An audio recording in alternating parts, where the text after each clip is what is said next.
يا مساء الجمال يا حبيب اخوك، عامل ايه؟ انا نرد افلام، والنهارده جاي اكلمك عن مسلسل فايكنجز. بس في الحقيقه انا جاي ياخدك في رحله الى عالم ما وراء مسلسل فايكنجز. المسلسل ده مكون من 6 مواسم بمجموع 89 حلقه، وعرض من سنه 2013 لحد سنه 2020. فانا في الحقيقه مش جاي ريفيو المسلسل، انا جاي ياخدك لعالم الالهه الاسكندنافيه وعلاقتها بابطال مسلسلنا، وكمان جاي اقول لك ايه علاقه اساسنز كريد بكل ده. كل المطلوب منك يا حبيب اخوك عشان تستمتع بالحلقه دي انك تكون شفت مسلسل فايكنجز بس، والباقي سيبه عليا. وقبل اي حاجه يا حبيب اخوك، وقبل ما نبدا، انا بيورن ايرون سايد مبدئيا بس عشان نبقى فاهمين الدنيا. شوف يا حبيب اخوك، انا عشان اربط لك قصه مسلسل فايكنجز وابطالنا بالالهه، فانا لازم احكي لك قصه الالهه الاسكندنافيه، وبعدها هنتكلم عن المسلسل وابطالنا، وفي الاخر هنبقى نشوف بقى اساسنز كريد ايه علاقتها بالليله دي. وبصراحه يعني نوعيه الريفيوهات دي انا بحبها، لان انا جاي احكي لك قصه، ودي حاجه انا بحب اعملها. ودلوقتي قدامي على اول شابتر في الريفيو بتاعنا، وهي فقره نرد افلام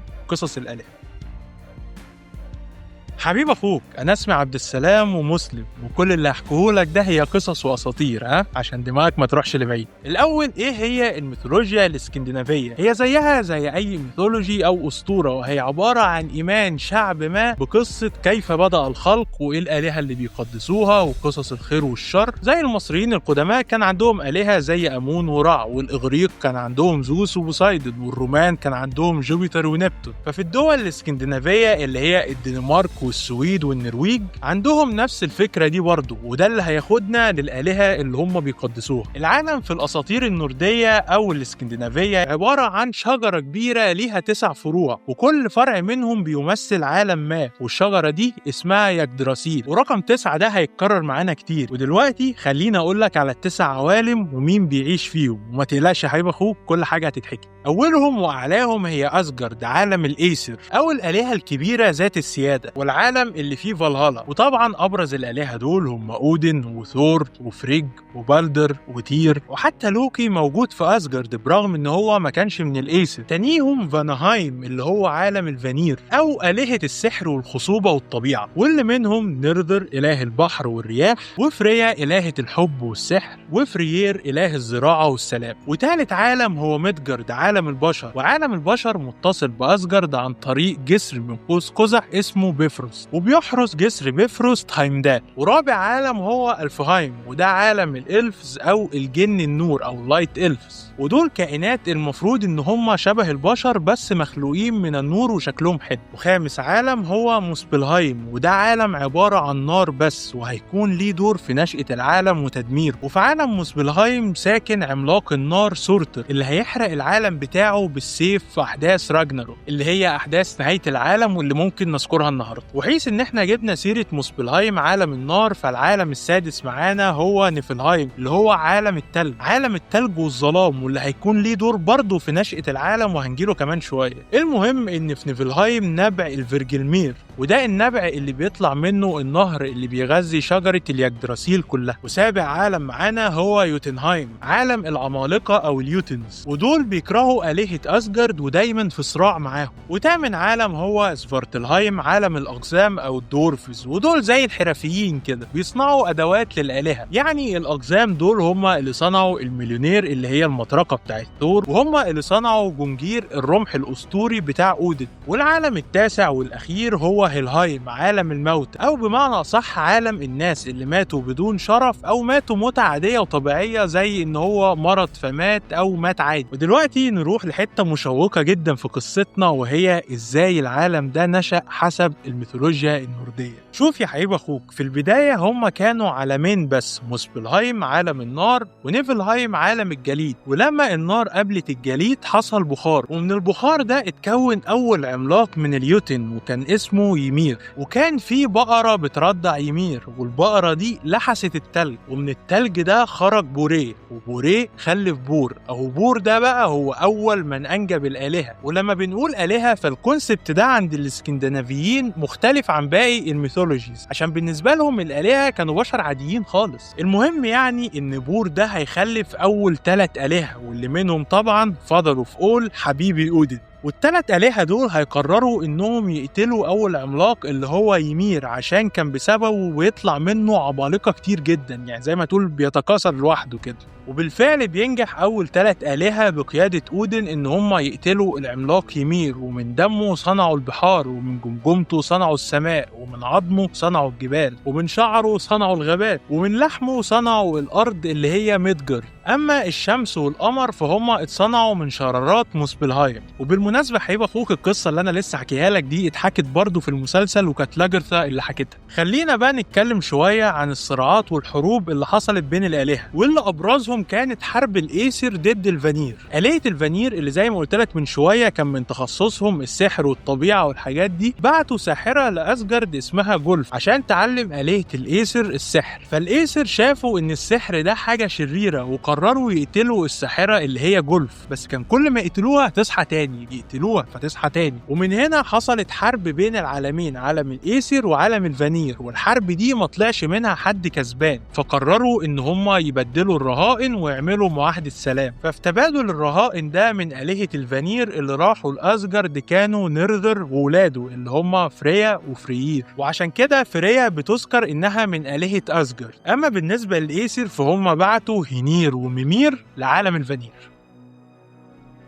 لوكي واللي انت اكيد عارفه بإله الخداع والمكر خلف 3 عيال من واحدة اسمها انجربودا، والتلاتة هما فنرير، وده كان ذئب عملاق ودوره محوري في احداث نهاية العالم، وتاني ابن كان يورمنجندر، وده تعبان عملاق بيحيط بميدجارد كلها من البحر، وبنته التالتة هي هيل، وهي الحاكمة لعالم الموتى او عالم هيلهايم. ومن لوكي بقى نروح لبالدر، وبالدر كان ابن اودن وفريج، وكان من أكتر الآلهة المحبوبة وأكتر الآلهة اللي شكلها جميل، وكان كل الكائنات بتحبه. وفي مرة بالدر حلم إن هو هيموت، وحكى الحلم لأمه فريج، فأمه اتفزعت طبعا وراحت لكل الكائنات اللي في الكون، خلتهم يقسموا إن هم مش هيأذوا ابنها. يعني راحت للنار، وراحت للحديد، وراحت للحيوانات، وراحت للأمراض، وراحت لكل حاجة خلتها تقسم. بس جت عند نبتة صغيرة اسمها الهدب أو مثلتو، وقالت دي نبتة تافهة، أنا مش هخليها تقسم، أصل دي هتأذي مين يعني. بس مين لقط الموضوع وكان واقف وشاف كل ده؟ حبيبنا لوكي. فلوكي راح لهودر اللي هو أخو بالدر وكان أعمى، واداله رمح مصنوع من نبتة المثلتو دي، وقال له بص يا عم هودر ارمي الرمح عادي. وطبعا هودر أعمى، فهودر مسك الرمح ورماه، وكان مين اللي واقف؟ بالدر، وبالدر مات في وقتها. والعالم كله وكل الكائنات زعلت على موت بالدر، وطبعا روح بالدر راحت هيلهايم عشان هو ما ماتش في معركة. والآلهة حاولوا يتدخلوا ويرجعوا روح بالدر تاني، بس هيل اللي هي بنت لوكي والحاكمة بتاعة هيلهايم رفضت، وقالت لهم لو عايزين ترجعوا روح بالدر فأنا عندي شرط واحد، إن كل الكائنات اللي في الدنيا تعيط على بالدر. وبالفعل الآلهة دي خلوا كل الكائنات تعيط على بالدر، ما عدا ست واحدة عجوزة مرضتش إنها تعيط. وكانت مين الست دي؟ بالفعل هو كان لوكي بس متنكر. والآلهة فشلت إنها ترجع روح بالدر من هيلهايم في الآخر، وموت بالدر كان هو الشرارة الأولى والعلامة الأولى لأحداث راجناروك اللي هي أحداث نهاية العالم.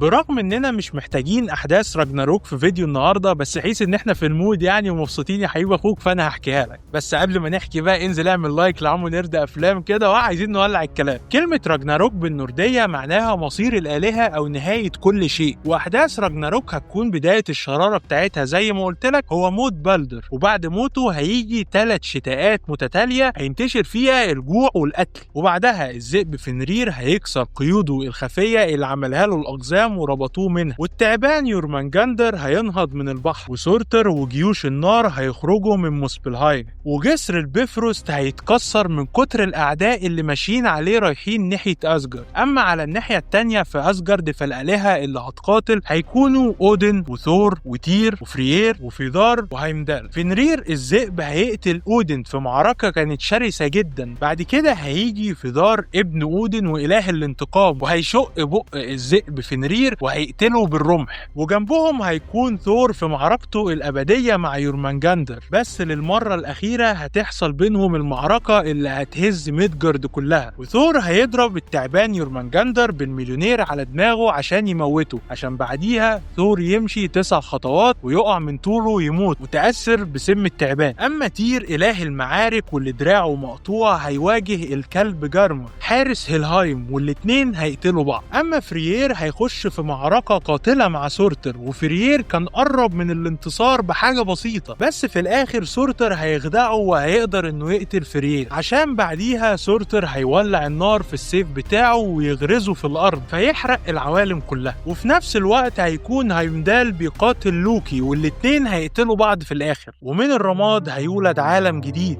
لأن في شخصين اسمهم ليف وليفدراسيل، ودول راجل وست استخبوا في جذور شجرة يجدراسيل، ودول اللي هيبدأوا جيل جديد من البشر. ايه يا حبيب اخوك، خلصنا قصة النهاردة من الميثولوجيا النوردية، بس انا عايز اقولك ان الميثولوجيا دي غنية جدا جدا بالقصص، وفي قصص كتيرة انا محكيتهاش لان انا مش هحتاجها في كلامي عن مسلسل فايكنجز، بس انا بأكد لك ان في قصص كتيرة جدا وكلها ممتعة. اما دلوقتي خلينا بقى نرجع نتكلم عن المسلسل واسقاطاته وايه علاقة ابطال المسلسل بالآلهة. شوف يا عمنا، كل شخصية من مسلسل فايكنجز هي اسقاط او ميرور على اله من الميثولوجيا الاسكندنافية، ولذلك خلينا نبدأ اهم فقرة عندنا النهاردة، ونبدأ مع عم الناس راجنر لوثبروك، واللي هو إسقاط مباشر على أودن. المشترك بينهم إن الاتنين كانوا مهووسين بالمعرفة والحكمة، يعني أودن ضحى بعين من عينيه عشان يكتسب الحكمة، وضحى بنفسه 9 ليالي متعلق على شجرة اليجدراسيل عشان يكتشف أسرار السحر ويتعلمها. وكان أودن دايما معاه غرابين موجين ومنين، والاتنين الصبح كل يوم بيلفوا العوالم يعرفوا كل الأخبار ويجوا آخر اليوم يحكوها لأودن. وأودن عرف في نبوءة ان هو هيموت في احداث راجناروك، مع ذلك برضه قرر انه يواجه مصيره بشجاعه وحارب في حرب راجناروك ومات فيها. طب كل الحاجات دي مش بتفكرك بحد؟ ده حرفيا راجنر لوثبروك. يعني راجنر ما بقاش ملك عشان بيسعى انه يكون ملك، راجنر اللي خلاه ملك ان هو دايما بيسعى لحياه جديده وعنده طموحات انه يكتشف اراضي جديده، وضحى بنفسه لما كان تعبان ودخل باريس في فرانكيا على انه ميت عشان من جوه يقدر يفتح البوابات للجيش بتاعه. وفي اخر حياه راجنر كان عارف انه رايح انجلترا عشان يموت، ومع ذلك واجه مصيره بشجاعة برضه، وضحى بنفسه عشان الليجاسي بتاعه يعيش. وفي مشهد موت راجنر وخطبته الشهيرة في الاخر كانت عينه اليمين مقفولة من كتر الضرب، وده خليه فاقد لواحدة من عينيه الاتنين، وده برضه يخليه شبه أودن. وده غير طبعا ان الغربان كانت بترافق راجنر على طول. وغير كده بقى أودن بنفسه ظهر في المسلسل لما بلغ ولاد راجنر ان ابوهم مات، وده بيدل على اهمية راجنر وانه كان فعلا من نسل أودن. وأودن برضه ظهر ظهور تاني كده كان هو هاربرد، لان زي ما فلوكي قال في المسلسل هاربرد هو واحد من اسماء أودن. وطبعا تحياتي لكل اللي بيتفرجوا عليا وشخصيتهم المفضله هو راجنر، وبالذات تحياتي للراجل الديزاينر حازم اللي بيعمل لنا السب نيلز واللي هو بيعشق راجنر. تاني شخصيه معانا وهو رولو، ورولو هو واضح قوي ان هو اسقاط على ثور، الاتنين محاربين اقوياء وسريعين الغضب، وزي ما كان ثور عايش طول عمره في ظل أودن، فبرضه رولو عايش طول عمره بيحاول يخرج من ظل راجنر، والاتنين من سرعه غضبهم بيستخدموا دايما العنف كحل اول. ثالث شخصيه معانا، وسامحني يا حبيب اخوك لو انت فان للشخصيه دي، بس ثالث شخصيه وهو فلوكي، واللي هو اسقاط طبعا على لوكي، حتى الاسمين شبه بعض. الاتنين مش سالكين وبيقدسوا الالهه لدرجه الجنون، وعندهم جنون عظمه، والاتنين بيرمزوا للفوضى، والاتنين عباقره برضه، والاتنين كل واحد فيهم كان يقدر يغير موقفه في ثانيه. وحتى في المسلسل فلوكي لما خلف بنت سماها انجربودا، وده نفس الاسم بتاع حبيبه لوكي زي ما قلت لك من شويه.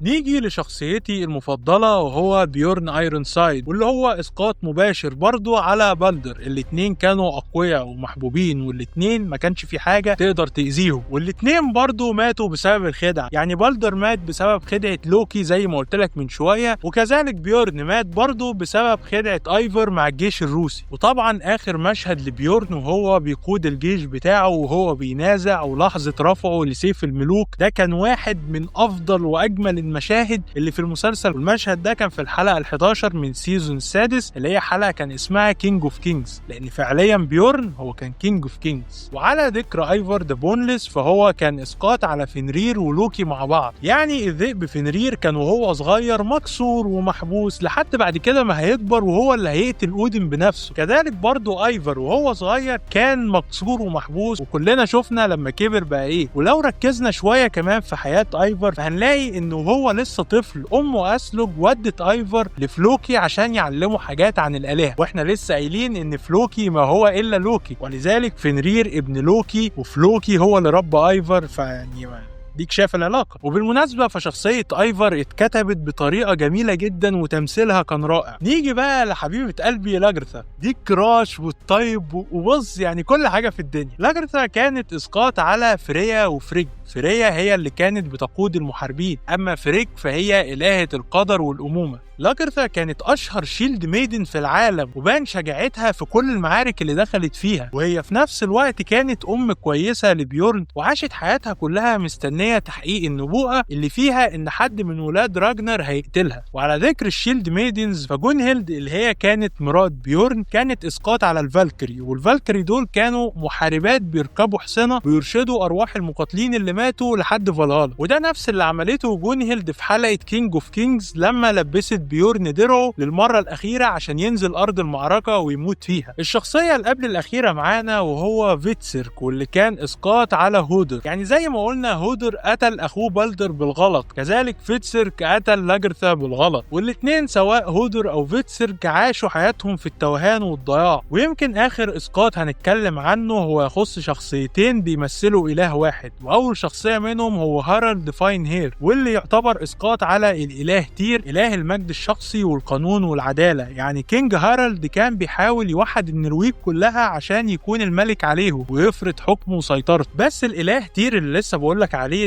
ده ما كانش أكتر حاجة بتميزه إن هو إله العدالة والقانون. أثناء ربط الذئب فينرير عض إيد الإله تير وقطعها، ودي تقريبا كانت أشهر حاجة بتميز الإله تير إن إيده مقطوعة، وكل ده حصل قبل أحداث راجناروك طبعا. طب مين في مسلسلنا بتاع فايكنجز كانت إيده مقطوعة وكان شجاع؟ ويمكن شخصية أنت ما تفتكرهاش يا حبيب أخوك، لأن هو كان تروستن. وتروستن هو شخصية ماتت في الجزء الثالث في الحلقة الثالثة، وكان شجاع وكانت ايده مقطوعة وضحى بنفسه في حرب الفايكنجز في ميرسيا. وتروستن ده بالذات الناس اللي بيحبوا الأجزاء الأولى هيعرفوه جدا، لأن هو كان واحد من صحاب راجنر القريبين ومن أول الناس اللي سافروا معاه. وعشان كده حبيب أخوك المسلسل ده حلو، لأنه برغم كل الأحداث اللي مبنية كويس والأحداث اللي تشدك، فأنت برضه في نفس الوقت بتشوف الأساطير النوردية دي بس على شكل بشر وفي سياق الأحداث بتاعة المسلسل والحروب اللي فيه. ودي في الحقيقة كانت من أكبر مميزات المسلسل اللي أنا لاحظتها في الريواتش وأنا بشوف. حاسس يعني كده حبيب أخوك إن إحنا طولنا، بس آخر فقرة معانا هعمل لك فقرة نرد ألعاب على الضيق كده، لأن زي ما أنت عارف برضه عمو نرد أفلام جيمر يعني والحاجات دي. المهم في لعبتين كبار قوي تناولوا الميثولوجيا النوردية، وهما لعبة جاد اوف وور راجناروك ولعبة اساسنز كريد فالهالا. أنا شخصيا وده تفضيل شخصي بصراحة بفضل اساسنز كريد، لأنها سلسلة ألعابي المفضلة بصراحة يعني. واللعبة تقريبا تناولت كل قصص الآلهة والميثولوجيا سواء في القصة الرئيسية بتاعت اللعبة أو في الدي ال سي، حتى قصة راجناروك تناولتها في الدي ال سي. وشكل الآلهة اللي ظهروا في اللعبة كانوا قريبين جدا للوصف الحقيقي في الميثولوجيا النوردية. وطبعا قصة لوكي اللي ما وقفتش عند اساسنز كريد فالهالا وكملت معانا في اساسنز كريد ميراج. بصراحة يعني حبيب أخوك على مستوى الميثولوجي فثلاثية الار بي جي بتاعت اساسنز كريد هي أكتر حاجة اكيوريت أنا شفتها في الألعاب من ناحية الميثولوجيا، لأن في اساسنز كريد سواء اوريجينز أو اوديسي أو فالهالا فالتلاتة تناولوا الموضوع بشكل ممتع وبشكل دقيق. فلو أنت جيمر يا حبيب أخوك فأنا بريكومند الموضوع ده جدا جدا جدا إن أنت تلعب الثلاثية بتاعت الار بي جي وتلعب سلسلة اساسنز كريد كلها عموما. صراحة أنا يا حبيب أخوك أنا كنت مخبي عليك الموضوع ده، بس أنا إيدزي أوديتوري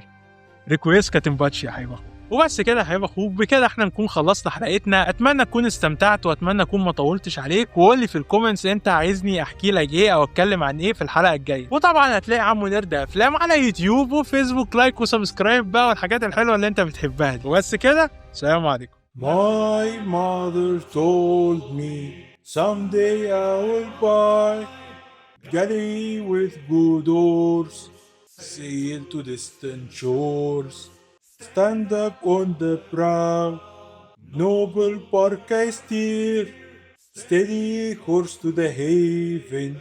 You many foemen, you many foemen.